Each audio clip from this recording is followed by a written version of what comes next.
हिमाचल प्रदेश ਦੇ ਵਿੱਚ 10 ਨਵੰਬਰ ਨੂੰ ਚੋਣਾਂ ਹੋਣ ਜਾ ਰਹੀਆਂ ਨੇ। ਵਿਧਾਨ ਸਭਾ ਚੋਣਾਂ ਨੂੰ ਲੈ ਕੇ ਭਾਜਪਾ ਸਹਿ ਪ੍ਰਭਾਰੀ ਸੰਜੇ ਟੰਡਨ ਦੇ ਨਾਲ ਜ਼ੀ ਮੀਡੀਆ ਨੇ ਖਾਸ ਤੌਰ ਤੇ ਗੱਲਬਾਤ ਕੀਤੀ, ਜਿਸ ਦੌਰਾਨ ਉਹਨਾਂ ਵੱਲੋਂ ਦਾਅਵਾ ਠੋਕਿਆ ਗਿਆ ਕਿ ਭਾਜਪਾ 'ਚ ਮੁੜ ਤੋਂ ਡਬਲ ਇੰਜਨ ਦੀ ਸਰਕਾਰ ਆਵੇਗੀ ਅਤੇ ਤੰਜ ਕੱਸਦਿਆਂ ਵਿਰੋਧੀਆਂ ਨੂੰ ਵੀ ਨਿਸ਼ਾਨੇ ਤੇ ਲਿਆ।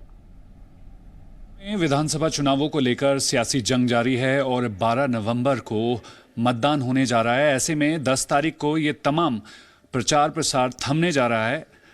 जाहिर तौर पर इस बार जो है वो बीजेपी और कांग्रेस में कांटे की टक्कर है, लेकिन बीजेपी रिवाज बदलने को लेकर जो है वो लगातार लोगों के बीच है। बेशक कांग्रेस जो है वो बीजेपी को घेरने पर जो है वो कोई कसर नहीं छोड़ रही है, लेकिन बीजेपी का प्रचार प्रसार और स्ट्रैटेजी किस तरीके से जो है अब तक चल पाई है, इस पर ज़्यादा बातचीत करने के लिए हिमाचल प्रदेश के सह प्रभारी संजय टंडन हमारे साथ है। सर, जी मीडिया में स्वागत है। धन्यवाद Sunil ji, thank you. Sanjay sir, आपसे ये जानना चाहूँगा कि सीधा मैनिफेस्टो पे सबसे पहले आते हैं।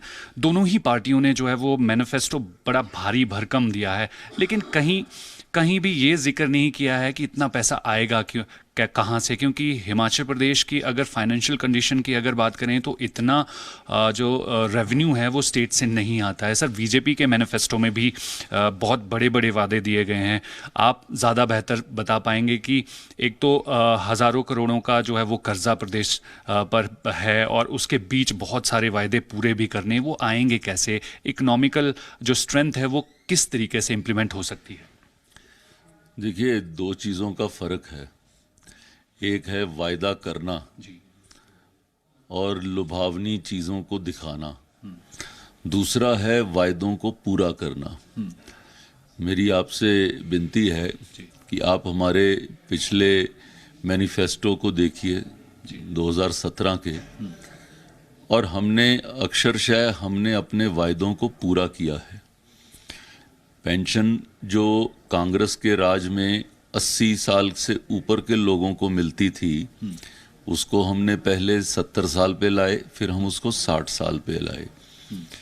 क्योंकि आदमी जो है 60 साल के बाद उसकी कार्यक्षमता कम हो जाती है, तो पेंशन का असली लाभ 60 से ऊपर होना चाहिए।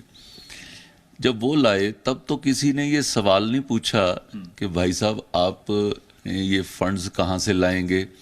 हमने उसका प्रोविज़न किया, बजट में प्रोविज़न किया और हमने दिया। There are two styles of working. एक स्टाइल ऑफ वर्किंग है कि भाई दिखाओ, लुभावने वायदे करो, उसके बाद फंड्स को विड्रॉ करो और फंड्स की डिस्ट्रीब्यूशन में अपना घोटाला करो। इनके सब तरह के वो ऐसे ही रहे। हमने जो कहा हमने किया। कहाँ से भी फंड्स लाने हैं हम उसको लाए। कांग्रेस इसी बात को लेकर टारगेट कर रही है कि अगर इतने विकास के कार्य जो हैं वो जयराम ठाकुर सरकार में हुए हैं, तो फिर बीजेपी पीएम मोदी को चेहरा बनाकर चुनावी मैदान में क्यों है?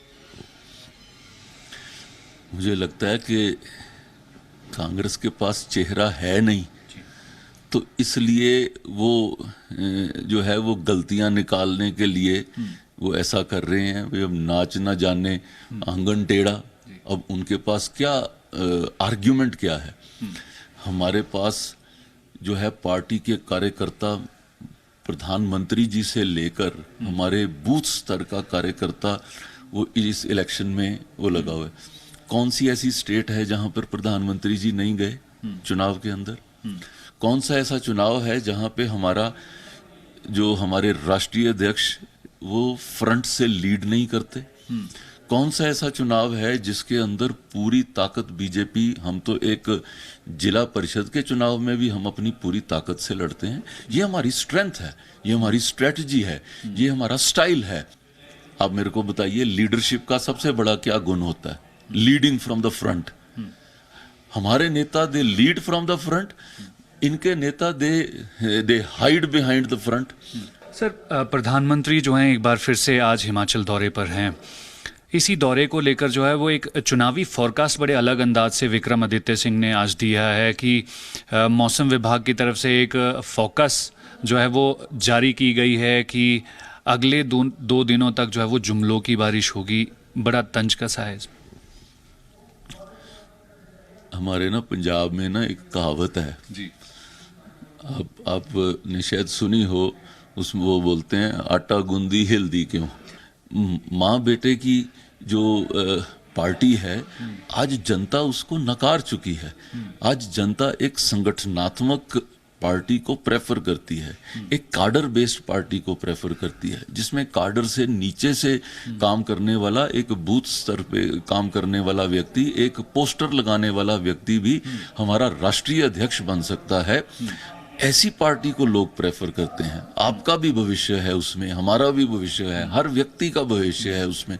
वो पार्टी ऐसे काम करती है। मैं आज जनता से कहता हूं कि विक्रमादित्य जी को पूछिए कि कांग्रेस की सरकार रही, आपके भी पिताजी की सरकार रही, वो टनल क्यों नहीं बनी?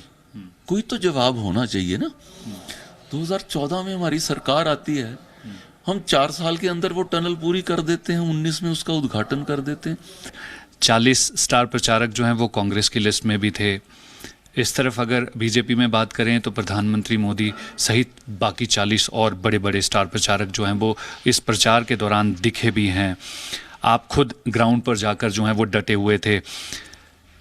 किस तरीके से देखते हैं जब 8 दिसंबर को रिजल्ट आएगा, तो आप किस तरीके से देखते हैं ये जो भी तमाम मुद्दे थे उनके तहत जो है वो कितना मैंडेट जो है बीजेपी इस बार ले पाएगी?